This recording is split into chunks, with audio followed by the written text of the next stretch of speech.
সেরা 10 জন বা সেরা 5 জন বা সেরা 2 জন এরকম একটা সেলার বের করতে হলে আমরা বিভিন্ন ফর্মুলা ব্যবহার করি। আজকে নতুন একটি ফর্মুলা দেখাবো। এই হচ্ছে তার সেল ডাটা থেকে। এই হচ্ছে সেল ডাটা থেকে আমি এখানে টপ সেলার 1 জন 2 জন বা 5 জন বের করব। তার জন্য আমাকে প্রথমে ব্যবহার করতে হবে যে ফর্মুলা, তার জন্য আমি যত জন টপ সেলার বের করতে হবে তার জন্য ততগুলো সেল সিলেক্ট করে নিতে হবে। যেমন আমি যদি টপ 3 বের করতে চাই তাহলে 3টা সেল আমাকে সিলেক্ট করে নিতে হবে। যদি টপ 5 বের করতে চাই তাহলে টপ 5টা আমাকে সেল সিলেক্ট করে নিতে হবে।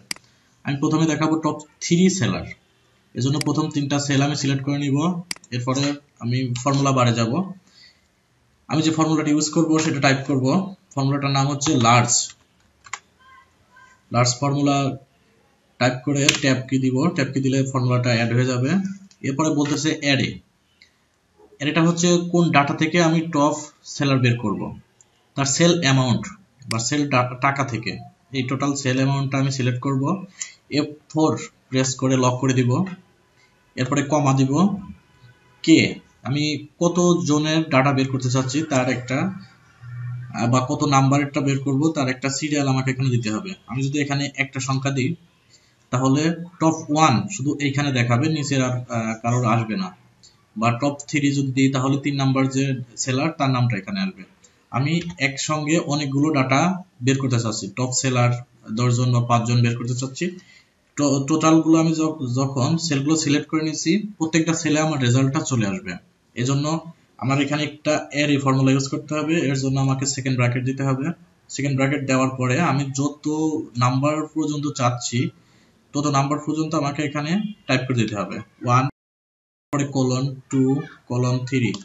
আমি এখানে 3 জনের ডাটা সর্বোচ্চ চাচ্ছি, তাহলে আমার 3 নাম্বার দেওয়ার পরে আমাকে সেকেন্ড ব্র্যাকেট ক্লোজ করে দিতে হবে। আবার আমাকে ফার্স্ট ব্র্যাকেট দিয়ে ক্লোজ করে দিতে হবে। এরপরে কন্ট্রোল শিফট এন্টার কি যদি আমি প্রেস করি একসঙ্গে তাহলে দেখুন টপ 3 জনের যে সেল অ্যামাউন্টটা সেটা কিন্তু চলে আসছে।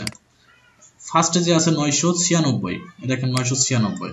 আবার 818 যে সে 2 নম্বরে 818 দ্বিতীয় সেলার, এবং তৃতীয় সেলার যে 795। এখন আমি এখানে যদি নাম আনতে চাই তাহলে আমাকে এখানে রিভার্স লুকআপ বা এখানে ম্যাচ ইন্ডেক্স ইউজ করতে হবে। এজন্য ইন্ডেক্স ফর্মুলা আমি টাইপ করে নিব। টাইপ করে নিয়ে অ্যারেটা আমাকে বের করতে হবে। অ্যারে কোন অ্যারে থেকে বের করব, আমি নামগুলো সিলেক্ট করব। এরপরে F4 ক্লিক করে F4 প্রেস করে লক করে দিব। এরপরে কমা রো নাম্বার, কোন রো নাম্বার বা কোন নাম্বার ডাটা আমি আনতে চাচ্ছি সেটা সেল অ্যামাউন্টের উপরে ডিপেন্ড করে আনবো। এজন্য আমাকে টাইপ করতে হবে ম্যাচটা ভিলুকআপের মতোই। আপনারা যারা এই ফর্মুলার সঙ্গে পরিচিত আছেন তাহলে বুঝতে পারবেন, না হলে আমার ইন্ডেক্স ম্যাচ ফর্মুলার ভিডিওটা দেখে নেবেন। এরপরে ম্যাচ ক্লিক করে আমি যে ভ্যালুর উপরে ডিপেন্ড করে আনবো সেটা হচ্ছে সেল অ্যামাউন্ট। প্রথম সেল অ্যামাউন্টটা সিলেক্ট করলাম। এরপরে কমা, এরপরে লুকআপ অ্যারে, কোন অ্যারের উপরে আমি ভ্যালুগুলো আনবো এই ভ্যালুর উপরে ডিপেন্ড করে আমার সিরিয়াল ওয়াইজ ডাটাগুলো আসবে। এটা সিলেক্ট করে F4 প্রেস করে লক করে দিব। এরপরে কমা, আমি এক্সাক্ট ম্যাচ হিসাবে দেখতে চাচ্ছি, সেকেন্ডটা সিলেক্ট করে ট্যাব দিব তাহলে সিলেক্ট হয়ে যাবে। এরপরে ব্র্যাকেট ক্লোজ করে দিব। ফার্স্ট ব্র্যাকেট ক্লোজ করলাম, আর একটা ফার্স্ট ব্র্যাকেট ক্লোজ করে দিয়ে এন্টার করে দিব। তাহলে দেখুন আমি যদি এটাকে ফিল হ্যান্ডেল করি 3 জন পর্যন্ত তাহলে টপ 3 সেলার এখানে চলে আসবেন। 976 হাচান, 972 রুবেল, 972 রুবেল। এরপর 953 আছে রহমান। এখানে আমি র্যান্ডম ডাটা ইউজ করছি, এই জন্য ফর্মুলা চেঞ্জ করলে সবগুলো ভ্যালু চেঞ্জ হয়ে যাবে, সেল অ্যামাউন্টটা চেঞ্জ হয়ে যাবে। এরপর এটা গেল 3। আমি যদি টপ 5 চাই সেক্ষেত্রে আমাকে 5টা সেল সিলেক্ট করে নিতে হবে। এরপরে আমাকে ফর্মুলাটা এডিট করে নিতে হবে, এখানে আরো 2টা নাম্বার অ্যাড করে দিব, কোলন 4 কোলন 5।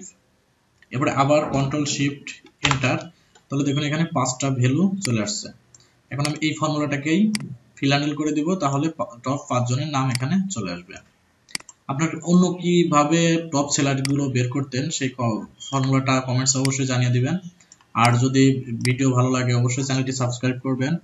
আর আপনার যদি কোনো স্পেশাল কোনো ভিডিও প্রয়োজন হয় কোনো ফর্মুলার উপরে বা কোনো ডাটা থেকে কোনো রেজাল্ট আনতে চান সেক্ষেত্রে অবশ্যই আমার এক্সেল মাহমুদ গ্রুপে জয়েন করে সেখানে একটি পোস্ট করে দিবেন, তাহলে সেই যে ভিডিও প্রয়োজন এই ভিডিওটি আমি করে আপনাকে দেখিয়ে দিব। ভালো থাকবেন।